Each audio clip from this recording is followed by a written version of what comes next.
बहुत बहुत स्वागत है आप सभी का हिंदी मीडियम के इस नंबर 1 चैनल विकास वीके क्लासेस 525 पर। आज की इस वीडियो में बात करने वाले हैं कुछ हिंदी के महत्वपूर्ण प्रश्न हैं। इनको आइए चलिए देखते हैं कौन कौन से महत्वपूर्ण प्रश्न हैं। इसका पार्ट 1 है अभी, तो पार्ट 1 में हम लोग पढ़ रहे हैं। तो चलिए शुरू करते हैं। आपका पहला प्रश्न ये रहा, जल्दी से आप इसका आंसर कमेंट में बताइए, फिर देखते हैं आप सही आंसर देते हैं कि नहीं। हिंदी का प्रथम उपन्यास है, जल्दी से कमेंट कर दीजिए इसका आंसर। हिंदी का प्रथम उपन्यास कौन सा हो जाएगा, बताइए बताइए। परीक्षा गुरु, ठीक है। अगला प्रश्न है आपका स्क्रीन पर, हिंदी का प्रथम नाटक है, तो बताइए हिंदी का प्रथम नाटक कौन सा है। तो इसका राइट आंसर हो जाएगा नहुस, ठीक है। अगला प्रश्न क्या है, हिंदी साहित्यकार का प्रथम कवि माना जाता है। हिंदी साहित्य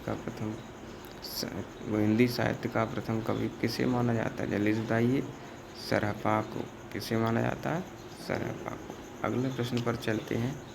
अगला प्रश्न है कि हिंदी की प्रथम कहानी है।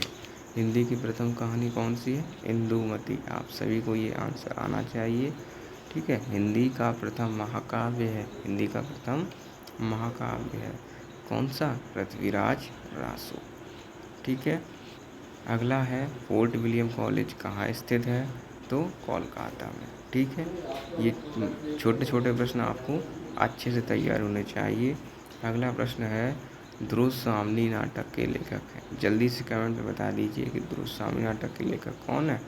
तो द्रुतसाम्नी नाटक के लेखक कौन है, जयशंकर प्रसाद जी। कौन है, जयशंकर प्रसाद जी। अब हम लोग चलते हैं अगले प्रश्न पर कि आवारा मसीहा की रचना विधा है। तो जल्दी से कमेंट में बता दीजिए आंसर। आवारा मसीहा की रचना विधा क्या है, जीवनी। क्या है, जीवनी, ठीक है।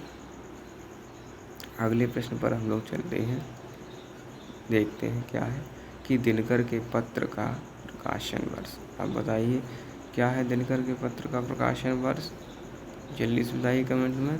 तो दिनकर के पत्र का प्रकाशन वर्ष है वर्ष 1981, ठीक है। अगले प्रश्न पर चलते हैं।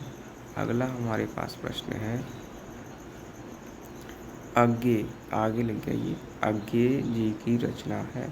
अज्ञेय जी की रचना कौन सी है, हरी घास पर क्षणभर। हरी घास पर क्षणभर। ये सारे के सारे MCQ वाले आपके क्वेश्चंस हैं, MCQs में, जिसमें 4 ऑप्शंस होते हैं। लेकिन मैं आपके लिए ऑप्शंस नहीं लाया, क्योंकि आपको मैं इनडायरेक्टली नहीं बल्कि डायरेक्टली याद करवाना चाहता हूँ, डायरेक्टली आंसर, ठीक है, इसीलिए। तो मिलते हैं फिर नेक्स्ट लेक्चर में, ठीक है।